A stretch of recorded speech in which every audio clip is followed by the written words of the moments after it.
திசை நான்கும் மனிதர்கள் அடைத்தாலும் நான் நோக்கும் ஒரு திசை நீர்தானையா. திசை நான்கும் மனிதர்கள் அடைத்தாலும் நான் நோக்கும் ஒரு திசை நீர்தானையா.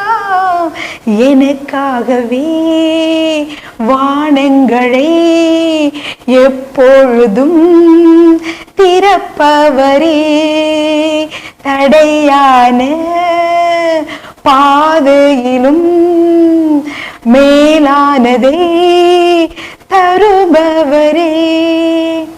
ஹல்லேலூயா. அன்பான ஜெயம் டிவி நேயர்களுக்கு என் அன்பின் வாழ்த்துதல்கள்.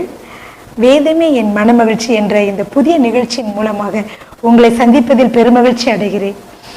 நான் வேதத்திலிருந்து வேதம் என் மனமகிழ்ச்சி என்பது எனக்கு மிகவும் பிடித்த ஒரு வார்த்தை.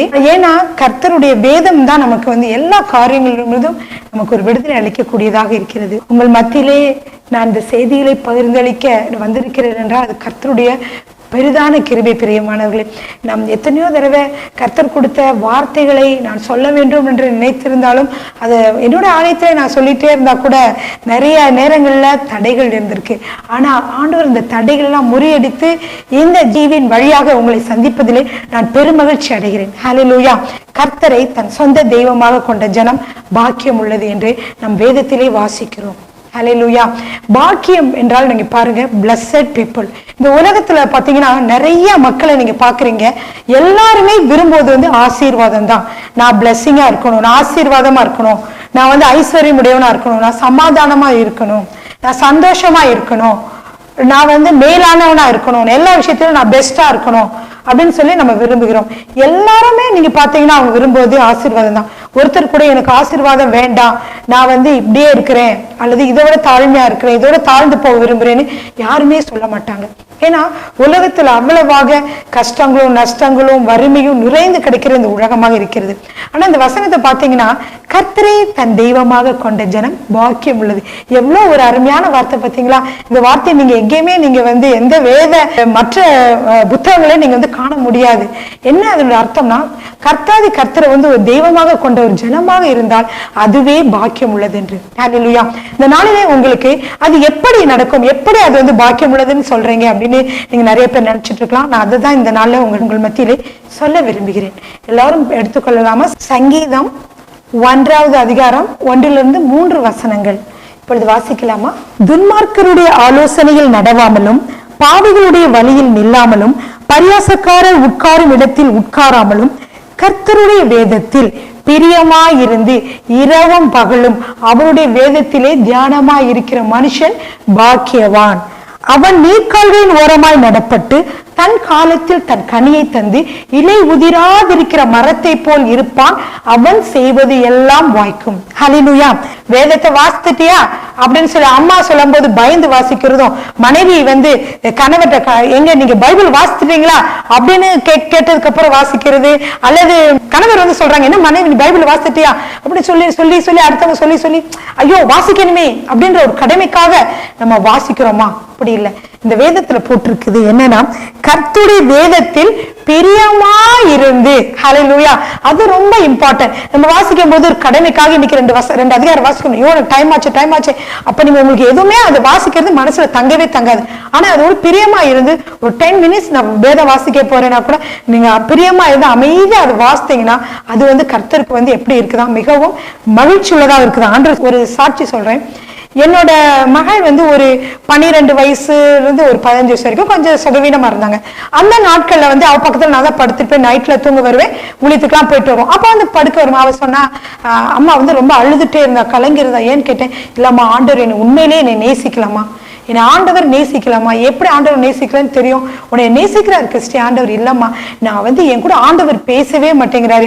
என்ன அந்த ஆண்டிக்கெல்லாம் சொல்றாங்க இயேசு தத்ரூபமா பார்த்தேன்னு சொல்லிட்டு, நானும் ஒவ்வொரு தடவை ஆண்டவர் கேட்கிறேன், ஆண்டவரே நீங்க கண்ணு முன்னாடி வாங்க, நான் உங்க கூட பேசணும்னு சொல்றேன். ஆனா ஆண்டவர் என் கூட வரவே மாட்டேங்கிறாரு. முன்னாடி நான் அவர் பார்க்கவே முடியலையே. அப்புறம் எப்படி என் மேல நேசமா இருந்தா நான் ஆண்டவர் வருவார்ல? நான் ஒரு சபிக்கப்பட்ட பிள்ளையாமா, ஏன் ஆண்டவர் நான் கூப்பிட்டு வரவே மாட்டேங்கிறாரு அப்படின்னு சொன்னா, அப்போ என்னடா இப்படி சொல்றாளே கிறிஸ்து, இவளுக்கு என்ன பதில் சொல்லலாம் அப்படின்னு நான் யோசிக்கும் போது எனக்கு டக்குன்னு இந்த வசனம் தான் கர்த்தர் கொடுத்தார். அப்போ கிறிஸ்டி, நீ ஒரு சபிக்கப்பட்ட பிள்ளை இல்லை, நீ ஒரு ஆசீர்வாதமான பிள்ளை. பைபிள்ல எடுத்து நீ டெய்லி வாசிக்க ஆரம்பி. நீ பல கவலைகளும் பிரச்சனையை விட்டு நீ வேதத்தை எடுத்து நீ வாசிக்க ஆரம்பிச்சேன்னா அது ஒரு பாக்கியவான் என்று சொல்லி வேதம் சொல்லிடுது. கிறிஸ்டின் சொல்லி எடுத்து இந்த வசனத்தை அவங்க வாசிச்சு காமிச்சேன். கர்த்தருடைய வேதத்தில் பிரியமாயிருந்து இரவும் பகலும் அவருடைய வேதத்தில் தியானமா இருக்கிற மனுஷன் தான் பாக்கியவான். அப்ப நீ பிளஸடா இல்லையா சொல்லுன்னு சொன்னேன். ஆமா, நீ இப்ப பைபிள் இவ்வளவு வாசிக்காட்டு கூட இனிமேல் காலை மாலை நீ நன்றாக பைபிள் வாசிக்க ஆரம்பிச்சிரு, நீ தான் என்னது ஒரு பிளஸட் கேர்ளா இருப்ப அப்படின்னு சொன்னேன். அதுல இருந்து உடனே அவ ஓ இது ஒரு வழியா அப்படின்னு சொல்லிட்டு அவ வேதத்தை வாசிக்க ஆரம்பிச்சிட்டான். அதுக்கு முன்னாடி வாசிட்டு தான் இருந்தாங்க. ஆனா இன்னும் கொஞ்ச நாள் பல கவலைகளை மூழ்கி இருக்கும் போது அவங்க வேதத்தை படிக்கல, ஆண்டவர் நேசிக்கிறா உணரல. அவளே சாட்சியில சொல்லியிருப்பா. அதனால இந்த காரியங்களை நம்ம பார்க்கிற பொழுது வேதத்தை நம்ம வாசிக்கணும்னு சொல்லி பார்த்தோம். சரி, அப்படி வேதத்தை வாசிக்கிற மனிதன் எப்படி இருப்பான்னு போட்டிருக்கு. பார்ப்போமா? திருப்பம் 3வது வசனத்தை பார்ப்போம். அவன் நீர்க்கால்களின் ஓரமாய் நடப்பட்டு தன் காலத்தில் தன் கனியை தந்து இலை உதிராதிருக்கிற மரத்தை போல் இருப்பான். அவன் செய்வதெல்லாம் வாய்க்கும். நீங்க செய்யற காரியம் எல்லாம் வாய்க்க வேண்டுமா? நீங்க செய்யற காரியம் எல்லாம் பிராஸ்பர் ஆக வேண்டுமா? நீங்க அலுவலகத்தில் வேலை பார்த்தா எல்லாரோட நீங்க நல்லா பெஸ்டா இருக்கும் விரும்புறீங்களா? என்ன தொழில் செஞ்சாலும் அதுல வாய்க்கணும், அது பெஸ்டா வரணும் அப்படின்னு நீங்க பிராஸ்பர் ஆகணும் நீங்க விரும்புறீங்களா? இந்த வேத வசனம் தாங்க உங்களுக்கு நல்ல அருமையான ஒரு வழிகாட்டி. அவன் எப்படி இருப்பானா, நீர்க்கால்களின் ஓரமாய் நடப்பட்டு தன் காலத்தில் தன் கனியை தந்த ஒரு இலையுதிராது இருக்கு மரம். நீங்க நினைச்சு பாருங்க, அந்த மரம் எப்படி இருக்கான்? செழிப்பா இருக்குதான். எப்படி செழிப்பா இருக்கா? அது நீர் கால்கள் அப்படின்னா அந்த ரிவர் போயிட்டு இருக்குது, ஆறு போயிட்டு இருக்குது. ஆறு தண்ணி நிறைய இருக்கக்கூடிய ஒரு இடத்துல இருக்கிற மரம் எவ்வளவு செழிப்பா இருக்கும் இல்லையா? அதன் போலதான் வேதத்தை வாசிக்கிற ஒவ்வொரு மனிதனையும் கர்த்தர் ஆசீர்வதிக்கிறவராக இருக்கிறார். நேரத்தை நீங்க எவ்வளவு நேரம் அதுல செலவழிக்கிறீங்களோ அவ்வளவு தூரம் கர்த்தர் உங்களை மிகவும் ஆசீர்வதிப்பார். ஹல்லேலூயா. பாருங்க, அந்த மரம் தன் காலத்தில் தன் கனியை தந்துனா என்னன்னு பாத்தீங்கன்னா, ஏற்ற நேரங்கள்ல ஏற்ற காரியங்களை ஏற்ற பிளஸிங்க கொடுத்து நடத்தப்படுவதுதான். இந்த பைபிள் வசனத்தை நீங்க வாசிக்கிற பொழுது அப்படியாக இருக்கும் என்று சொல்லி நம்ம பார்க்கிறோம். சங்கீதம் 1ஆம் அதிகாரம் 3வது வசனத்துல நம்ம பார்த்தோம். அவன் நீர்க்காலின் ஓரமாய் நடப்பட்டு தன் காலத்தில் தன் கனியை தந்து இலை உதிராதிருக்கிற மரத்தை போல் இருப்பான். சரி, எப்படி இலை உதிராது இருக்கிற மரம் போல நம்ம இருக்கணும்னா எப்படிப்பட்டவங்களா இருக்கணும்? நீர்க்கால்களின் ஓரமாய் நடப்பட்டவர்களாக இருக்க வேண்டும். ஹல்லேலூயா. அப்படின்னா என்னன்னு பாத்தீங்கன்னா, எப்பயும் தண்ணீர் நிறைந்து இருக்கிறது. யோவான் 15வது அதிகாரத்துல சொல்றாரு. அது ரொம்ப முக்கியமான வசனம். நீங்கள் எல்லாரும் புரிந்து கொள்ள வேண்டிய ஒரு வசனம். அதை நான் வாசிக்கிறேன். நான் மெய்யான திராட்சை செடி, என் பிதா திராட்சை தோட்டக்காரர். என்னில் கனிகூடாது இருக்கிற கொடி எதுவோ அதை அவர் அறுத்து போடுகிறார். கனி கொடுக்கிற கொடி எதுவோ அது அதிக கனிகளை கொடுக்கும்படி அதை சுத்தம் பண்ணுகிறார். நான் உங்களுக்கு சொன்ன உபதேசத்தினாலே நீங்கள் இப்பொழுதே சுத்தமாய் இருக்கிறீர்கள்.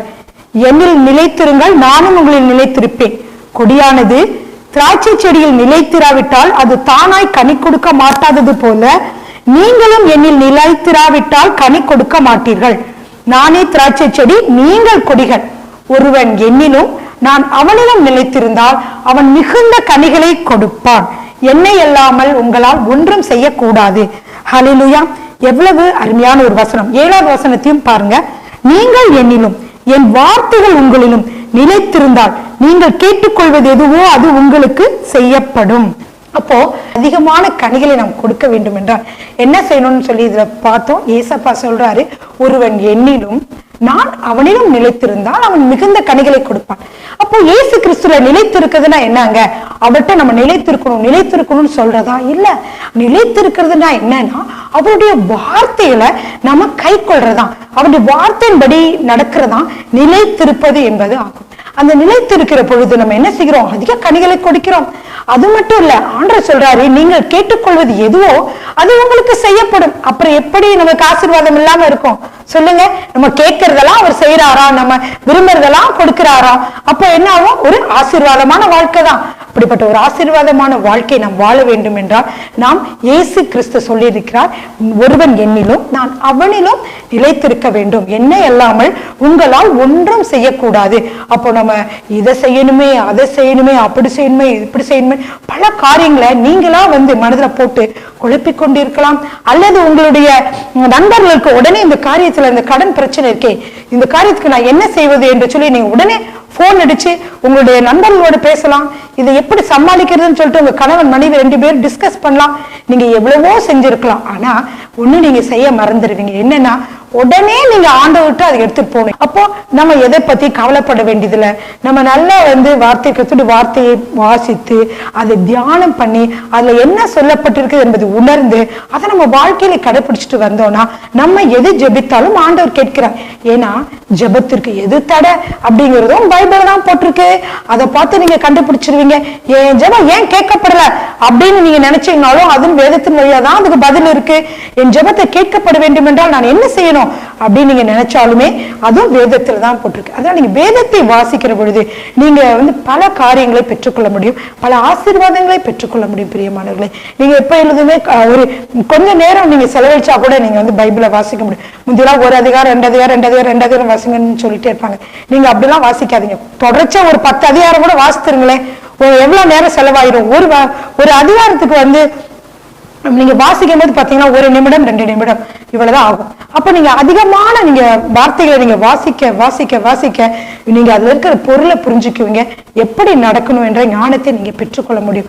அதனால காலையிலும் மாலையிலும் சாயந்தரமோ எந்த நேரம் கிடைச்சாலும் ஒரு 5 அதிகாரங்களை முழுவதும் படிச்சுட்டு அல்லது 5 அதிகாரம் படிச்சுட்டு அப்படி நீங்க படிக்க ஒரு சில சமயம் உங்களால் முடிஞ்சுன்னா ஒரு புத்தகத்தையே கூட குட்டியான ஒரு புத்தகத்தை 10 அதிகாரம் இருக்கக்கூடிய சில 1 கொரிந்தியர் 2 கொரிந்தியர் இதெல்லாம் நீங்க ஒன் ஷாட்லயே காலையில பாதி சாயந்தரம் பாதி கூட நீங்க படிச்சு தியானிக்கலாம்.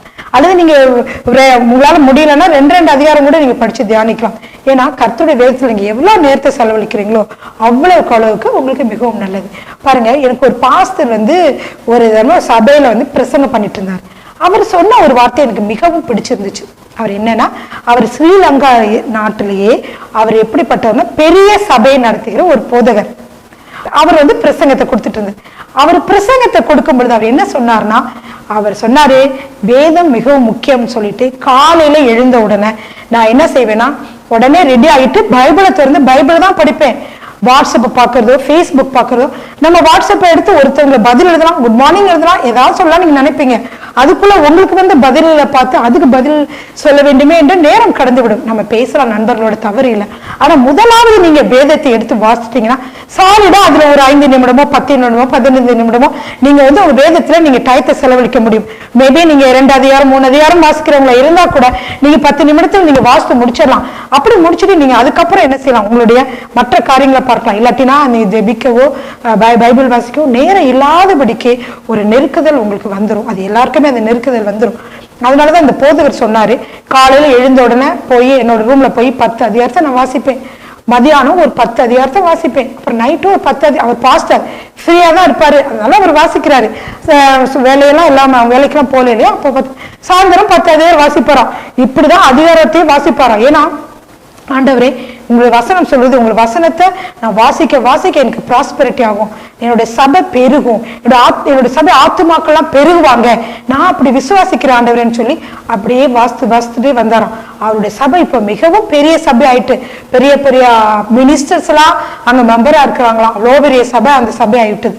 அதற்கு காரணம் அவர் என்ன சொன்னாருன்னா, இப்படிதான் ரொம்ப டிஸ்டர்பா இருந்தா கூட நான் ஏதாவது ஒரு ஹோட்டல்ல ரூம் எடுத்து ஒரு 2 days 3 days பைபிளே வாசிட்டு இருக்கலாமா அப்படின்லாம் நினைப்பாராம். அவ்வளவு தூரத்துக்கு வேதத்துல பிரியமா இருந்து வாசித்ததுனால கர்த்தர் அவருடைய சபையில எண்ணற்ற ஆத்துமாக்களை கொடுத்தாங்க.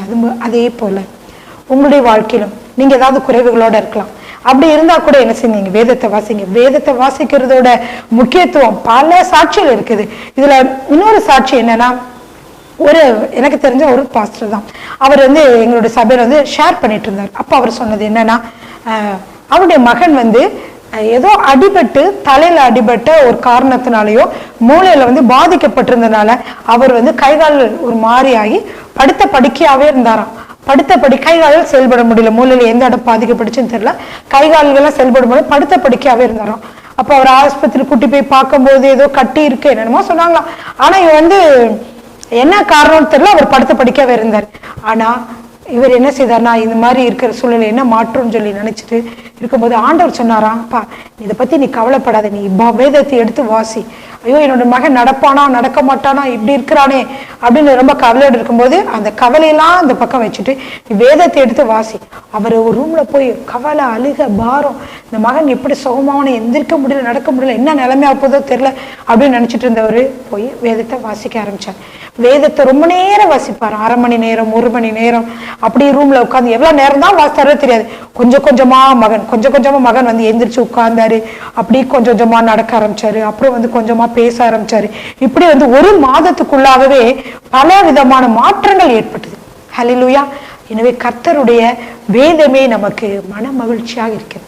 வேதத்தை படிக்கிற பொழுது நம்முடைய மன கவலைகள் பாரங்கள் எல்லாவற்றையும் ஆண்டவர் வந்து எப்படிப்பட்டவராக இருக்கிறார், நீக்குகிறவராக இருக்கிறார். ஹல்லேலூயா. எனவே வேதத்தை நேசிப்பவர்களுக்கு வசனம் இருக்கு இல்லையா, உங்களுக்கு தெரியுமா, வேதத்தை நேசிப்பவர்களுக்கு மிகுந்த சமாதானம் உண்டா. ஹல்லேலூயா. இவ்வளோ அருமையான வார்த்தை. நம்ம வேதத்தை எப்பொழுதும் நேசிச்சு அதை படிக்கிறவங்களா நம்ம இருந்தோம்னா கர்த்தர் வந்து நமக்கு மிகுந்த சமாதான சந்தோஷத்தினாலே நிரப்புகிறவராக இருக்கிறார். ஹல்லேலூயா.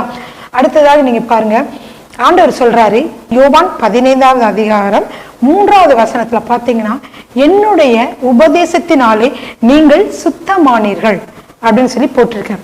அப்படின்னா என்ன, அவர் சொல்ற உபதேசம் தான் நம்மளை சுத்திகரிக்குது. ஹல்லேலூயா. அவருடைய வார்த்தைகள் தான் நம்மளை சுத்திகரிக்குது, பரிசுத்தப்படுத்துகிறது. பரிசுத்தப்படுத்த நம்முடைய குற்றங்கள் குறைவுகள் எல்லாம் ஆண்டவர் சொல்லுகிற பொழுது அது எல்லாம் நம்ம மாற்றுகிற பொழுது என்ன ஆகுது, நம்ம ஆசீர்வாதத்தை பெற்றுக்கொள்வதற்கான வழிகள், நிறைய வழிகள் நமக்காக திறக்கப்படுவதை நாம் காணலாம். ஹல்லேலூயா. எனவே நீங்க எப்பொழுதும் வேதத்தை நீங்க வாசிக்கிற மக்களாக இருங்க, பைபிளை நீங்க படிங்க. நாங்க இந்த நிகழ்ச்சிகளுக்கு அப்புறம் வருகிற நிகழ்ச்சியில நான் வேதத்தை தான் வந்து வாசிக்கிறதுக்கு வந்து வேதத்தை பற்றி நிறைய காரியங்களை ஆதியாகமத்துல இருந்து உங்களுக்கு வந்து ஷேர் பண்ணலான்னு இருக்கிறேன். சில பேர் வந்து ஆதியாகமம் வாசிப்பாங்க, யாத்திராகம் வந்து போரிங், யாத்திராகம் கூட வாசித்துருவாங்க. லேயரம் பக்கம்லாம் இந்த மாதிரி என்ன செஞ்சிடும், போர் அடிச்சிடும். சில சமயம் அவங்க அதனால பாதியிலே விட்டுருவாங்க. தொடர்ச்சியா வாசிக்கிறோன்னா எரேமியா எசேக்கியேல கூட பாதி பேர் வந்து விட்டுருவாங்க, அதுக்கப்புறம் வாசிக்கிறதுக்கு ஒன்றும் புரியலன்னு. அதனாலதான் ஆண்டவர் எனக்குள்ளே வந்து ஒரு தாட்டு கொடுத்தாரு, என்னன்னா இந்த ஆதியாகமத்துல வந்து என்ன சொல்லப்பட்டிருக்கிறது அப்படின்னு சொல்லி நான் உங்களோட சேர்ந்து சொல்லுகிற பொழுது உங்களுக்கு இன்னும் உற்சாகமாக அதை எடுத்து படிக்க, அதனுடைய கருத்துக்கள் உங்களுக்கு எளிதாக புரிந்து வேகமாக நீங்க கற்றுக்கொள்ள, அந்த வேதத்தை நீங்க படிக்க, அதை புரிந்து கொள்ள ஒரு வாய்ப்பாக இருக்கும்னு நான் வந்து விசுவாசிக்கிறேன். யோவான் 1ஆம் அதிகாரம் 1வது வசனத்திலிருந்து 4 வசனம் வரைக்கும் நம்ம வாசிக்க போறோம். அது பாருங்க, ஆதியிலே வார்த்தை இருந்தது, அந்த வார்த்தை தேவனிடத்தில் இருந்தது, அந்த வார்த்தை தேவனாய் இருந்தது, அவர் ஆதியிலே தேவனோடு இருந்தார், சகலமும் அவர் மூலமாய் உண்டாயிற்று, உண்டானதென்றும் அவராலே அல்லாமல் உண்டாகவில்லை. இப்ப நம்ம யோவான்ல படிச்சோம் இல்லையா, யோவான்ல என்ன பார்த்தோம், கர்த்தருக்குள்ளே நாம் நிலைத்திருக்கிற பொழுது, இயேசுக்குள்ளே நாம் நிலைத்திருக்கிற பொழுது மிகுந்த கனிகளை கொடுப்போம் என்று சொல்லி பார்த்தோம். அந்த நிலைத்திருக்குதல்னா என்னன்னு சொன்னா, நிலைத்திருத்தல் என்றால் என்னன்னு பார்த்தோம்னா அது வந்து வேதத்துடைய வார்த்தைகள் சொன்னேன். அது எப்படி வேதத்தின் வார்த்தைகள் ஆகும்னா, இயேசு என்றால் என்னன்னா அவர் வார்த்தை என்றுதான் அர்த்தம். பிரியமானவர்களே, இந்த யோவான் 1ஆம் அதிகாரத்துல நீங்க வாசிக்கிற பொழுது நீங்க பாருங்க, ஆதியிலே வார்த்தை இருந்தது, அந்த வார்த்தை எப்படி இருந்தது, தேவனிடத்தில் இருந்தது. அப்ப தேவன் அங்க ஒருத்தர் இருக்கிறாரு, இங்க ஒருத்தர் இருக்காரு, அது வந்து இயேசு. ஆதியிலே வார்த்தை இருந்தது, அந்த வார்த்தை தேவனிடத்தில் இருந்தது, அந்த வார்த்தை தேவனாய் இருந்தது. இயேசு தேவன், திருத்துவ தேவன் இல்லையா. அவர் ஆதியிலே எங்க இருந்தார், தேவனோடு இருந்தார், சகலமும் அவர் மூலமாய் உண்டாயிற்று, உண்டானதென்றும் அவராலே அல்லாமல் உண்டாகவில்லை, அவருக்குள் ஜீவன் இருந்தது, அந்த ஜீவன் மனுஷருக்கு ஒளியாய் இருந்தது என்று சொல்லி பார்க்கிறோம். ஹல்லேலூயா. அப்ப இயேசுதான் என்னது, வார்த்தையாக இருக்கிறார். அந்த வார்த்தையை நீங்க வந்து, உங்க வார்த்தைன்னா என்னன்னா வேத வசனங்கள் தான், வேத பைபிள் தான். இந்த பைபிள் இருக்கிற வார்த்தையெல்லாம் ஜீவன் உள்ளதாக இருக்கிறது. பைபிளை வந்து படிக்கிற பொழுது இயேசு வார்த்தையா இருக்கான்னு சொன்னேன் இல்லையா, அந்த வார்த்தை வந்து பைபிள் வசனங்கள் தான். இந்த வேதத்தை படிக்கிற பொழுதுதான் நம்ம எந்த காரியத்துல தவறு கொண்டிருக்கிறோம், எந்த காரியத்தை சரி செய்ய வேண்டும், எதிரிலே இடறி கொண்டிருக்கிறோம், அல்லது எப்படி வந்து ஒரு ஆசீர்வாதத்தை பெற்றுக்கொள்வது, இந்த சாபத்திலிருந்து எப்படி வெளிவருவது என்று சொல்லி பல காரியங்களை நீங்க வேதத்தின் வழியாக தான் நீங்க வந்து தெரிந்து கொள்ள முடியும். அதனாலதான் நீங்க வேதத்தை வாசிக்க வேண்டும் என்று நான் உங்களுக்கு சொன்னேன். ஏன்னா வேதம் தான் நம்மளுக்கு வந்து வெளிச்சமாக இருக்கிறது. அப்படின்னா என்னன்னா, நம்ம இருளான பாதையிலே, கஷ்டமான வழியிலே, ஒன்றுமே புரியாம பொருளாதார பிரச்சனைகளா கூட இருக்கிறோம், அந்த பிரச்சனை எப்படி சமாளிப்பது, இதெல்லாம் எப்படி வந்து முன்னேறுவது என்று சொல்லி நீங்க தயங்கி கொண்டிருக்கலாம். ஆனால் நீங்கள் ஜெபிக்கிறதன் மூலமாகவும் வேதத்தை வாசிப்பதன் மூலமாகவும் ஆண்டவர் உங்களோடு பேசுவார். உங்களுடைய வாழ்க்கையில என்ன குறைவுகள் இருக்கிறது, எதை சரி செய்ய வேண்டும் என்று ஆண்டவர் உங்கள் வேதத்தின் வழியாக பேசுவார். பிரியமானவர்களே, கிறிஸ்தவர்களாகி நமக்கு இரு கண்கள், ஒன்று வேதம், இன்னொன்று என்னது, ஜெபம். எனவே ஜெபிக்கிறதும் ஆண்டவருக்கு மிகவும் பிரியமான காரியம். ஜெபத்துல நீங்க ஆண்டவருக்கு நன்றி செலுத்தலாம், அவரை துதிக்கலாம், ஸ்தோத்தரிக்கலாம், பாடல்களை பாடலாம். இப்படி பாடுகிற பொழுது ஆவியானுடைய பிரசன்னம் உங்கள் மத்தியில வருகிறது. அவரே உங்க மத்தியில இறங்கி வருகிறார். அவர் உங்க மத்தியில இறங்கி வருகிற பொழுது உங்களுடைய குறைவுகளை எல்லாம் அவர் சுட்டி காட்டி நிறைவாக மாற்ற வல்லமுள்ள தேவனாக இருக்கிறார். அல்லேலூயா. எனவே நீங்க மேல் தினந்தோறும் நீங்க வேதத்தை வாசிக்க ஆரம்பிச்சிருங்க. 2 அதிகாரமோ 5 அதிகாரமோ எவ்வளவு முடியுதோ உங்களால அதை பிரியமாக அது என்ன சொல்லப்பட்டிருக்குது என்று ஒரு வாஞ்சையோடு கூட நீங்க படிச்சுட்டு வந்தீங்கன்னா எப்படி இருப்பீங்கன்னா, ஒரு நீர்க்காலின் ஓரமாய் நடப்பட்ட ஒரு மரமாக இருப்பீங்க. ஹல்லேலூயா. அது மட்டும் இல்ல, அந்த மரம் எப்படிப்பட்ட மரமா, அநேக கனிகளை கொடுக்குமா, ஏற்ற நேரத்துல ஏற்ற கனிகளை கொடுக்கும். இப்ப அந்த யோவான்ல கூட நீங்க 15ல பாத்தீங்கன்னா அவர் என்ன சொல்றாரு அப்படின்னா, நீங்கள் மிகுந்த கனிகளை கொடுப்பதனால என் பிதாவானவர் மகிமைப்படுவார். நம்ம ஏன் நிறைய கனிகளை கொடுக்கணும்? நிறைய காரியங்கள், நன்மையான காரியங்கள் தான் கனிகள். அதெல்லாம் நம்ம ஏன் கொடுக்க வேண்டும், ஏன் செய்ய வேண்டும் என்றால் பிதாவின் நாமம் மகிமைப்படும். நம்மால அவர் பிதாவினுடைய நாமம் மகிமைப்படும். பிதாவின் நாமம் மகிமைப்படுவதான் நம்முடைய வாழ்க்கையில் நம்ம ஒரு குறிக்கோளா வச்சிருக்கிறோம். ஸோ அதனால நம்ம என்ன செய்யணும், வேதத்தை நம்ம ஆராய்ந்து பார்த்து அதில் உள்ள அதிசயங்களை எல்லாம் எனக்கு காட்டுங்கன்னு தாவீது அரசர் சொன்னது போலவே நாமும் எப்படிப்பட்டவர்களாக இருக்க வேண்டும் என்றால் என்ன செய்யணும், வேதத்தை ஆராய்ந்து பார்க்க வேண்டும். அல்லேலூயா. தாவீது அரசன் சொன்னார், வேதத்தில் உள்ள ரகசியங்களை நான் கண்டுகொள்ளும்படி எனக்கு என்ன செய்யுங்க, எனக்கு கண்களை திறங்கன்னு சொன்னார். அல்லேலூயா. வேதத்தினுடைய ரகசியங்கள் அவ்வளவு அதிகமானதாக இருக்குது. அல்லேலூயா. அதெல்லாம் நான் புரிஞ்சு கொள்ளும்படி எனக்கு என்னுடைய மனக்கண்களை திறங்க ஆண்டவரே, எனக்கு புரிந்து கொள்ளும்படி கிருபை பாராட்டுங்க அப்படின்னு சொன்னார். ஏன்னா நிறைய நேரத்தில் வேதத்தை வாசிக்கிற பொழுது நிறைய டவுட்ஸ் இருக்கும்.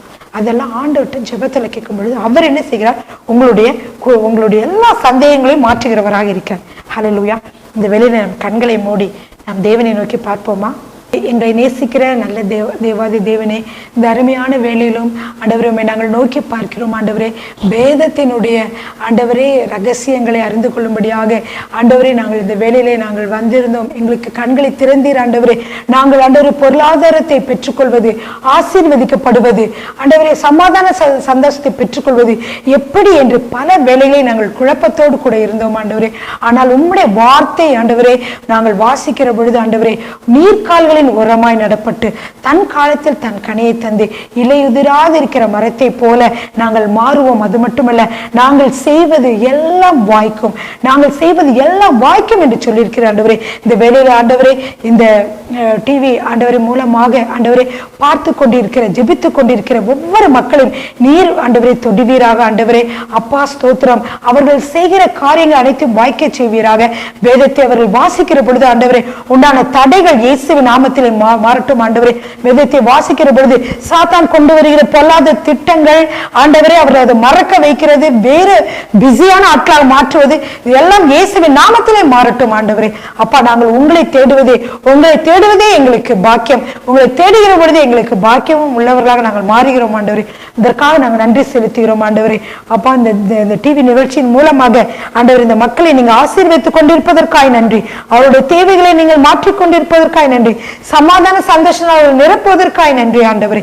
எல்லா கவலைகளையும் நீங்க மாற்றுவதற்காக நன்றி ஆண்டவரே. அப்படியே நீங்க செய்வதற்காக நன்றி செலுத்துகிறோம். இயேசு கிறிஸ்துவின் வல்லமையுள்ள நாமத்திலே பிதாவே, ஆமென்.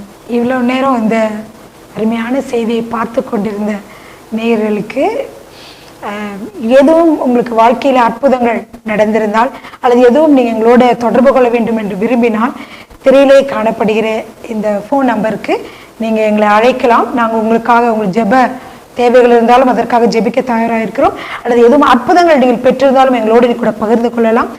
எந்த ஜெப வேண்டுதலாக இருந்தாலும் நீங்களோடு தொடர்பு கொள்ளலாம். உங்களுக்கு எந்த ஜெப தேவைகள் இருந்தாலும் அல்லது நீங்கள் பெற்றுக்கொண்ட அற்புதங்களை எங்களோடு நீங்கள் ஷேர் பண்ணணும்னு விரும்பினாலும் நீங்கள் இந்த திரையை காண்கிற எண்ணுக்கு எங்களை நீங்கள் தொடர்பு கொள்ளலாம். நாங்கள் எப்பொழுதும் உங்களுடைய ஜெப தேவைகளுக்கு ப்ரேயர் பண்ண ஆயத்தமாக இருக்கிறோம்.